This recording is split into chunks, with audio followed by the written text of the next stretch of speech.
las aventuras que se vivieron en esos años, en esas décadas de 1820 a 1860, y que llevaron a los científicos a la necesidad de entender qué era lo que estaba pasando con los aeronautas que se desmayaban en las alturas, qué era ese fenómeno de hipoxia que lo causaba. El científico más destacado en este campo fue Paul Bert, un biólogo francés, que diseñó su propia cámara de descompresión, en la que se introducía para probar qué pasaba cuando simulabas la atmósfera de las alturas con animales, y descubrió que el fenómeno de la hipoxia se producía básicamente por un fenómeno que se conoce científicamente como la presión parcial de oxígeno. De alguna manera, la falta de presión a la hora de respirar impedía el intercambio entre las células de dióxido de carbono y oxígeno, y eso era lo que provocaba que el cerebro apagara todos los sistemas porque estaba en emergencia, ¿no? De hecho, él diseñó, si os fijáis en el detalle del globo que hay en la parte izquierda, un sistema para paliar este problema de respiración con oxígeno, con aire enriquecido con oxígeno. Y veía que cuando respiraba esa mezcla no se producían los efectos de la hipoxia en las condiciones de gran altitud, de tal manera que se animó e invitó a un par de aeronautas franceses que se disponían a batir el récord de James Gleiser de subir hasta 10.000 metros, que es lo que había subido él.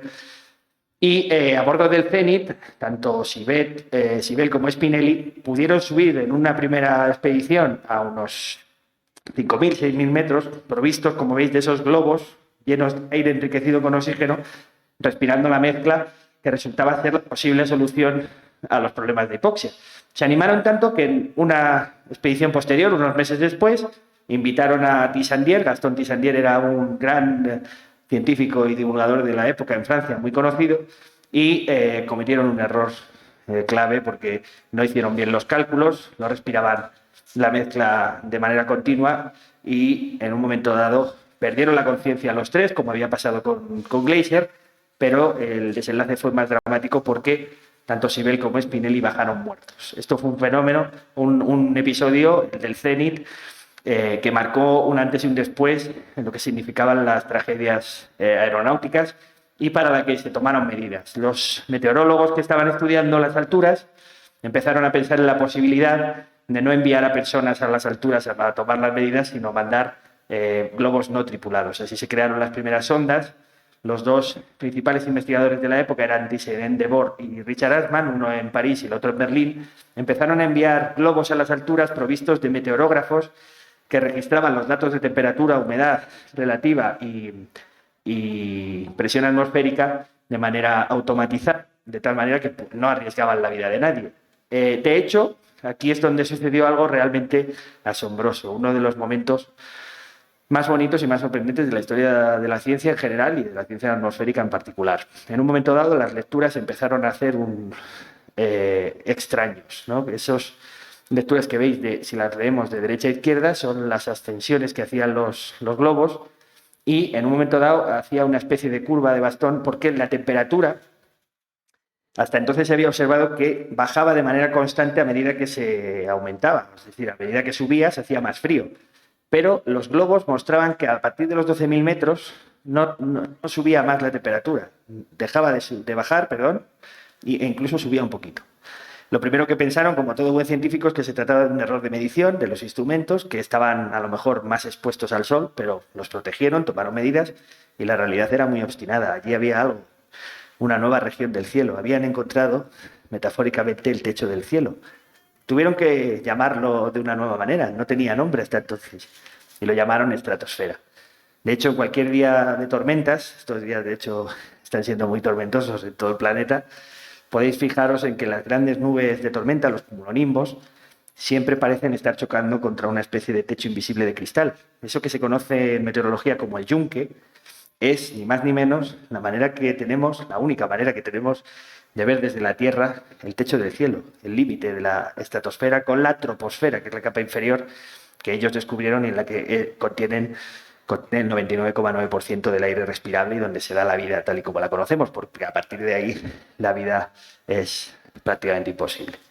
De hecho, se ve desde la Estación Espacial Internacional mucho mejor, y cuando hemos salido al espacio hemos visto que vivimos en un planeta rodeado de una capa minúscula de aire que sería el equivalente si cogemos un durazno y pensamos que es el planeta Tierra, la piel de ese durazno sería el grosor que tiene la atmósfera terrestre. Así que fijaos qué pequeño equilibrio, en qué pequeña zona ha evolucionado toda la vida que conocemos en el universo, porque no conocemos vida en otro lugar.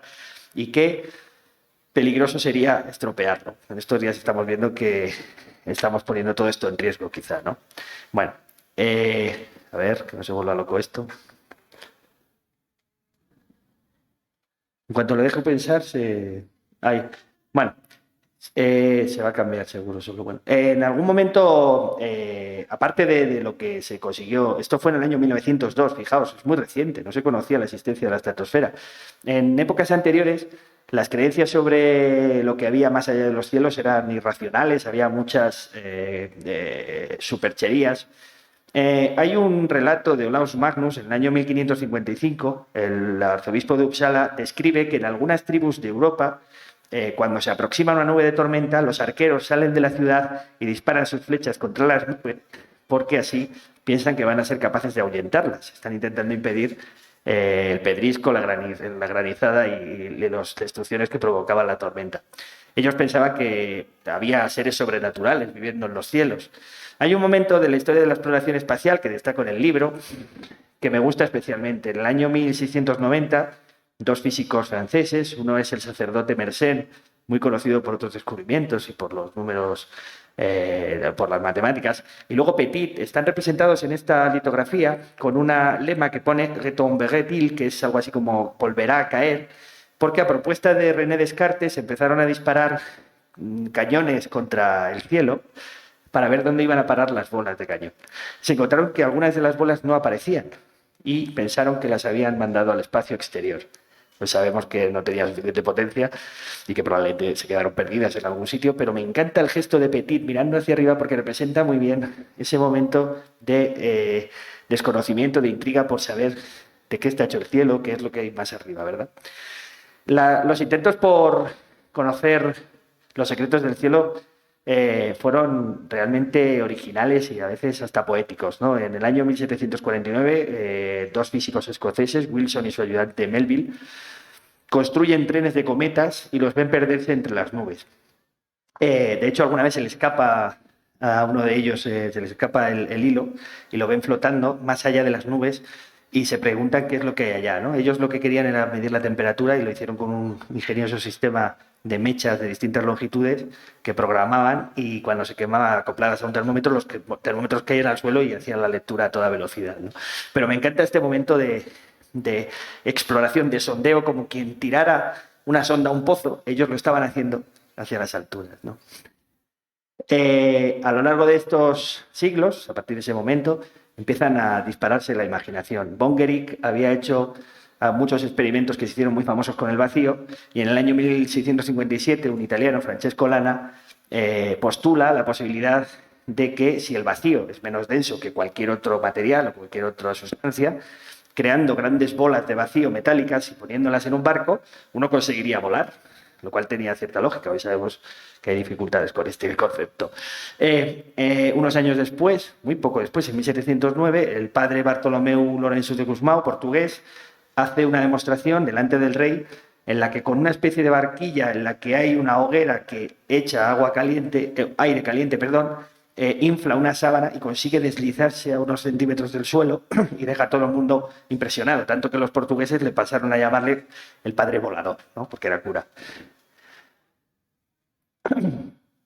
El momento más importante de la historia de la navegación aérea y un momento tan importante como la relatividad, o el momento en que Newton publica el principio de matemática para la ciencia fue el año 1783, cuando los hermanos Montgolfier lanzan por primera vez un globo a las alturas. Al principio hicieron experimentos poniendo a bordo un pato, una oveja y un gallo, y después se subieron a dos voluntarios, Pilatre de Rosier y su acompañante, y consiguen ver el mundo por primera vez desde las alturas. Es una sensación impresionante. Además hay una carrera tecnológica porque solo una semana después un químico llamado Jack Charles inventa un sistema. Él tenía conocimiento del descubrimiento del hidrógeno por Henry Cavendish en Inglaterra y en lugar de llenar el globo de aire caliente, crea una nueva tecnología que consiste en llenarlo de hidrógeno, que es más eficiente porque sube más deprisa. En esos años se produce una carrera que a mí me parece divertidísima, porque hay una especie de intento de subir cada vez más arriba para alcanzar el cielo y descubrir de qué está hecho, por qué se forman las nubes, por qué es azul. Y hay una competencia entre los escaladores, los alpinistas, los viejos naturalistas que suben a las montañas y los primeros aeronautas que al principio ascienden solo unos cuantos metros, no suben muy arriba. De hecho, los alpinistas los menosprecian, ¿no? Pero, bueno, iban a ir cambiando las cosas. Hay un momento también clave en la historia, unos años después del descubrimiento de la invención del globo de los Montgolfier. En 1787, un naturalista suizo llamado Horace Benedict de Saussure estaba empeñado, había patrocinado las expediciones para llegar a la cumbre del Mont Blanc. En el año anterior lo había conseguido una expedición patrocinada por él y en 1787 sube él mismo. De hecho, sufre el mal de altura y lo pasa muy mal, pero es un científico muy meticuloso que inventa un montón de sistemas que hoy hemos heredado en la meteorología y mide casi todo lo que puede en ese lugar, ¿no? Desde la temperatura, la densidad, coge los primeros datos verdaderamente científicos del cielo en el primer escalón más cercano a la atmósfera más alta, ¿no? Que son las montañas. Él se propone entender por qué a medida que asciende el cielo es más oscuro y diseña un primer aparato que se llama cianómetro, que muchos de vosotros conoceréis, que es una especie de escala gradiente de azules, para cuando él está en lo alto de Mont Blanc, anotar qué grado de azul está viendo él y simultáneamente a la misma hora tiene a otros dos observadores, uno en una ciudad suiza y otro en una ciudad costera, para que le digan de qué color están viendo el cielo ellos a esa misma hora. Y deduce que en la cumbre del Mont Blanc el cielo está muy cerca de la escala más alta, más oscuro, porque se transparenta de alguna manera el espacio y el agua que está circulando por las alturas también tiene algún papel, ¿no?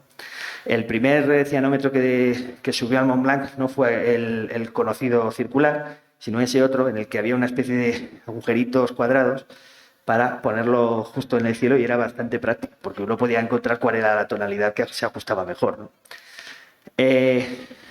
Otra de las cosas que hizo Saussure fue intentar resolver una de las grandes incógnitas de la época, que era por qué el agua subía a las alturas. Si, como parece obvio, el agua en estado líquido es mucho más densa que el aire, ¿cómo conseguía subir hasta arriba?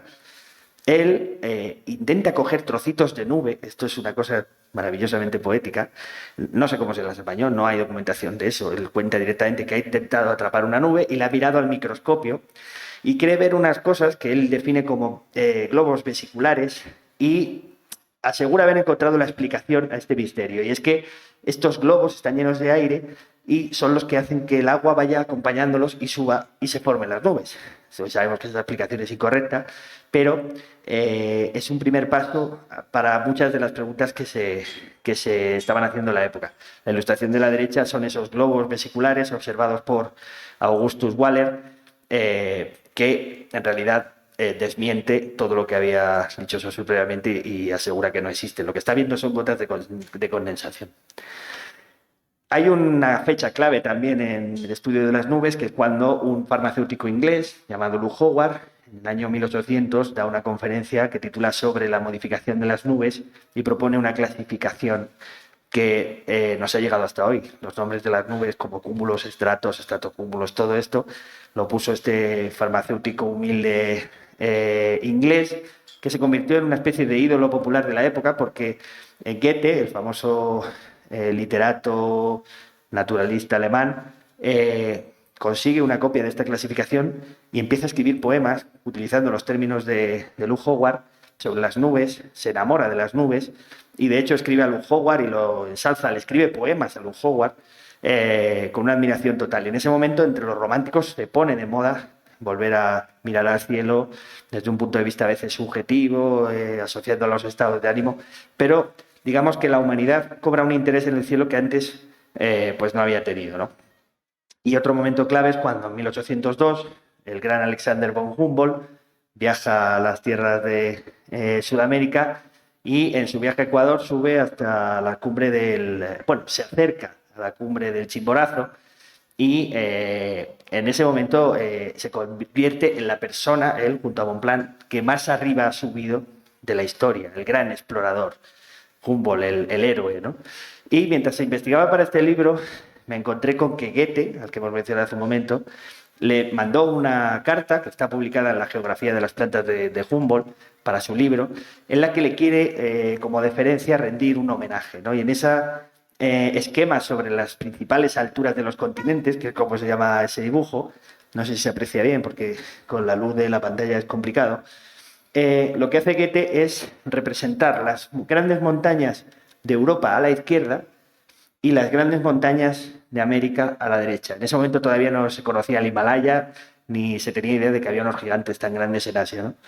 Y en el esquema que dedica, en esa lápida pone dedicado a Monsieur von Humboldt, hace unos pequeños guiños a sus ídolos, digamos, ¿no? Y en un primer momento, por ejemplo, en ese detalle a la izquierda arriba, en las montañas más altas de Europa, dibuja el Mont Blanc. Y ese muñequito que aparece ahí es el señor Saussure, que como os he dicho subió en 1787 hasta la cumbre y fue el primero que subía tan arriba, bueno, uno de los primeros. Volviendo al esquema otra vez, ahora nos vamos al lado de los continentes americanos, las grandes alturas, y nos encontramos con otro pequeño detalle, que es el chimborazo. Ese muñequito que está ahí es Humboldt. Y ese pajarillo que ha dibujado ahí de manera un poco inocente y naif es un cóndor, porque Humboldt relata haber visto las aves que volaban más arriba de toda la naturaleza, ¿no? En la derecha están las anotaciones de la altura en toesas, que era la unidad de medida de la época antes de la llegada del metro, ¿no? Y bueno, esto es una... Está en la Biblioteca Nacional de París, está este dibujo de Goethe. En las reproducciones que yo había visto en libros suelen ser de muy baja calidad y los detalles no se aprecian, de tal manera que explorándola online en la propia biblioteca, que tiene una reproducción que uno puede ver con mucho detalle, de repente me di cuenta de que este era uno de los dibujos que me servía como punto de inflexión en la historia que yo estaba contando de cómo subían los seres humanos cada vez más arriba. Porque en una esquina del mapa, Goethe dibuja esto, un globo.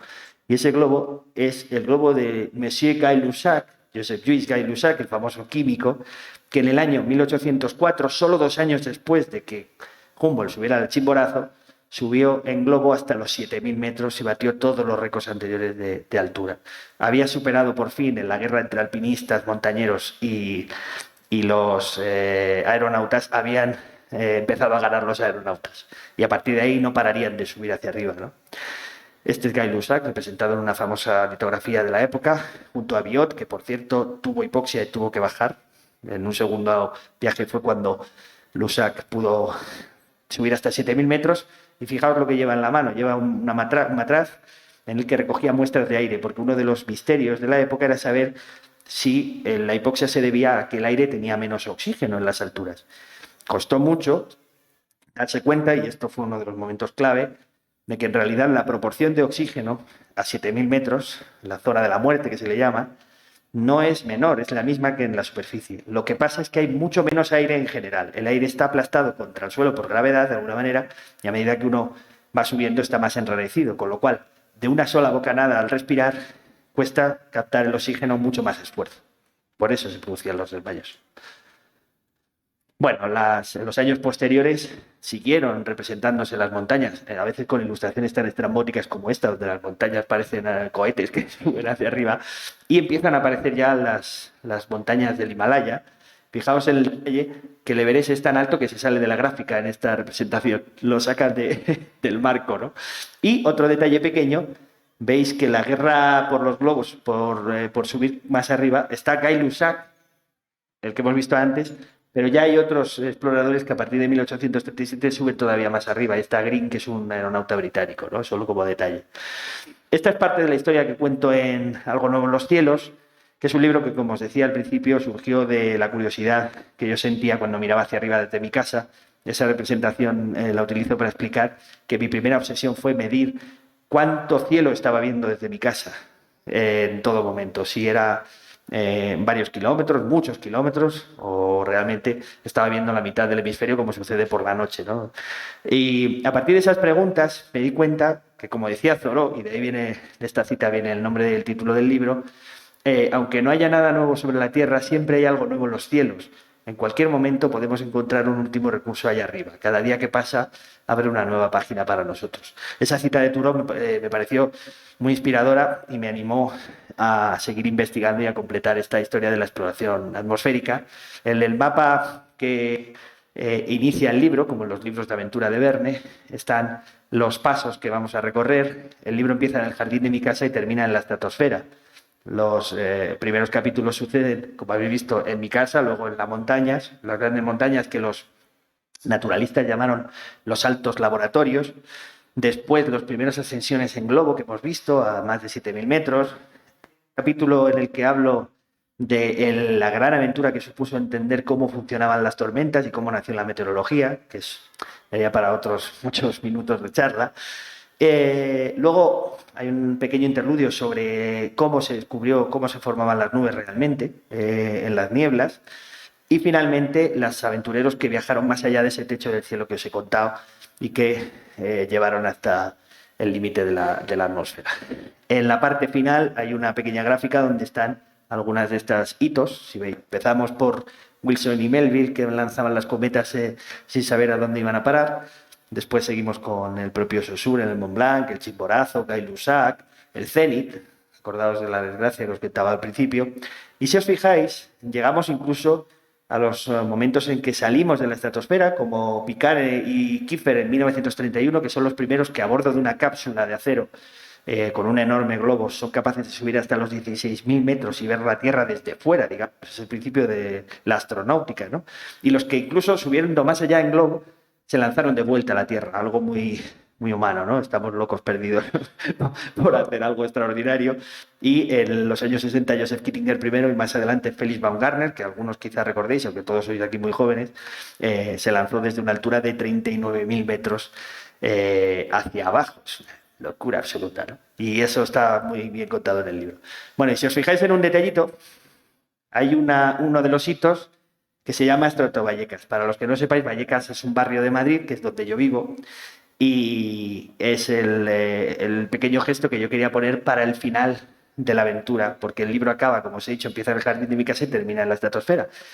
Porque mientras investigaba sobre todo esto, la historia de las radiosondas, de los cepelines, de los aviones, de los grandes aventureros, pensé que tenía mucho sentido terminar la aventura en el mismo sitio donde la había iniciado, que era el jardín de mi casa, y lanzar desde allí un globo hasta la estratosfera para ver con mis propios ojos, o con los de la cámara, cómo había sucedido, qué era exactamente lo que había encima de mi cabeza, que era la gran pregunta que yo me hacía.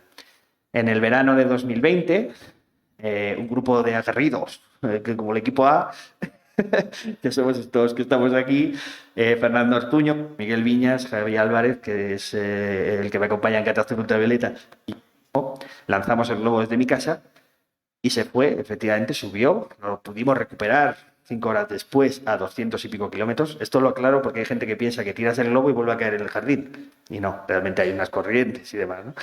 Y cayó y lo pudimos recuperar. Fue muy emocionante porque había el riesgo de que el globo se perdiera, lo robaran, cayera en lo alto de un árbol, en lo alto de un poste de la luz, algo que nos impidiera acceder al contenido. Cuando abrimos esa caja de corcho que veis ahí, de poliespan, fue como esos momentos en los que la NASA están todos pendientes de si el rover de Marte acaba de mandar la señal y ha tenido éxito. No sabíamos si habíamos tenido éxito.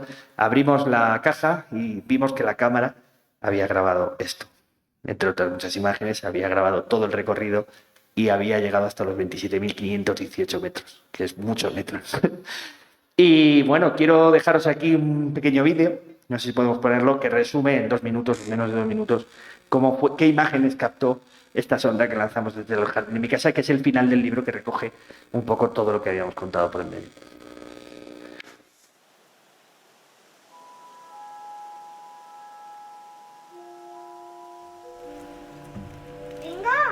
Mira, David, hay que esperar a que pare un poco el viento.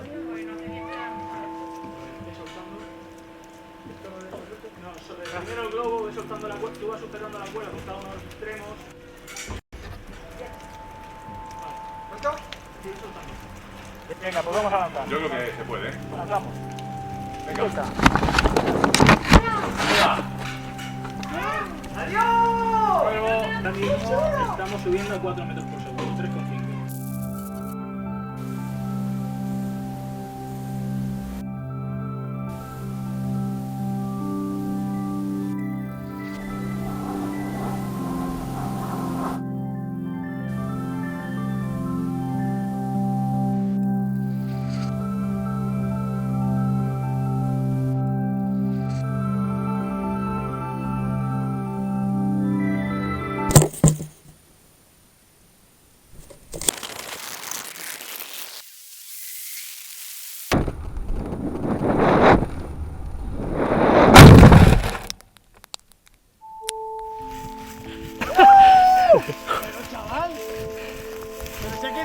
bien!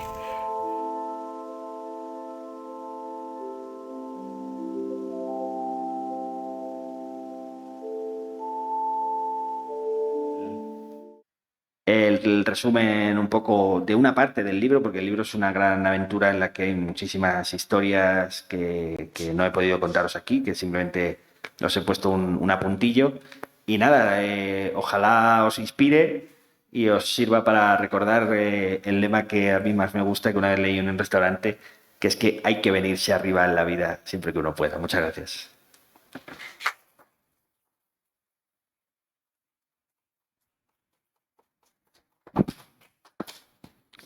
Muchas gracias. Definitivamente sí es un libro muy apasionante que sí tiene muchas datos científicos. Creo que es muy importante toda la revisión que haces, el recoger a estos pioneros, el darles el reconocimiento, el nombre de sus descubrimientos, que creo que eso es algo que como científicos tenemos que hacer.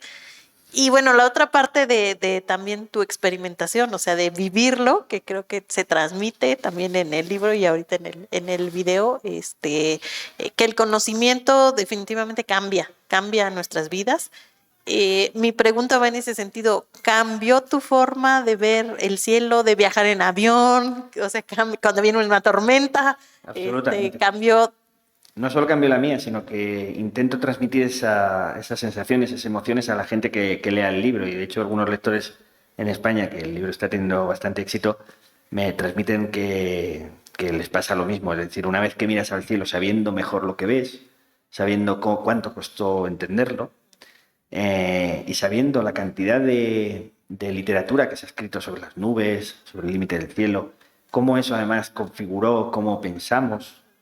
Incluso tiene un traslado en el arte que cuento en el libro. Hay un estudio bastante reciente en el que se cogieron un equipo de investigadores coreanos.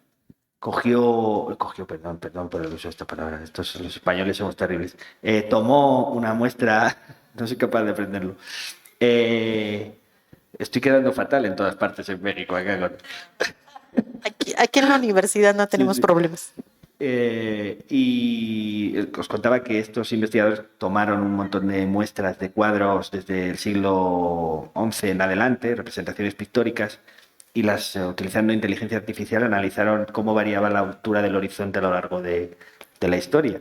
Y había un dato, quizás una correlación que es meramente casual, pero a mí me interesa literariamente, que es que el horizonte se mueve a lo largo de estos siglos, a partir de 1100, 1200, ahí no hay representación del cielo prácticamente, no tiene importancia, pero empieza a aparecer el horizonte y a medida que al principio está muy alto, los primeros cuadros el cielo ocupa muy poco. Si os fijáis, por ejemplo, en la Gioconda, aunque es conocida por el paisaje, el esfumato, hay mucha montaña y casi no hay cielo, ¿no?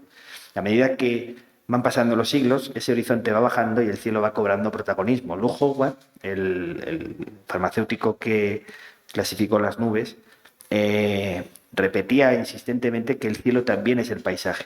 De hecho, algunos de los pintores de su época, como Turner y los demás, Constable, asistieron incluso a sus charlas e hicieron de ello un lema, ¿no? Y se pusieron a estudiar con detalle cómo eran las nubes y demás. Y como os decía, en este estudio, el cielo va ganando protagonismo progresivamente, coincidiendo además con el momento en que los primeros globos van subiendo, como si hubiera una correspondencia, como si el subir hacia arriba hubiera provocado que el cielo cobrara protagonismo en el arte. También pasó en la literatura, cuando se empiezan a tomar las primeras fotografías aéreas de la ciudad de París, se empiezan a hacer las primeras descripciones literarias de las ciudades desde un punto de vista cenital, algo que hasta entonces no había sucedido, porque en el imaginario colectivo empezamos a pensar en el mundo desde arriba, empezamos a ganar perspectiva, y eso es algo que no está muy conocido, no está muy explorado en el mundo de la historia de la ciencia y de la divulgación, y que me divirtió mucho ir juntando todos esos mimbres para contar esa historia, ¿no? De hecho, se producen momentos espectaculares cuando en 1900, a finales del siglo XIX, se inaugura la Torre Eiffel en la Exposición Universal de París. Se cuenta que algunos de los visitantes sentían un vértigo tremendo cuando subían a las alturas, no podían soportarlo y se tenían que bajar porque se mareaban. Y es que el ser humano no había subido tan arriba, no había visto desde arriba.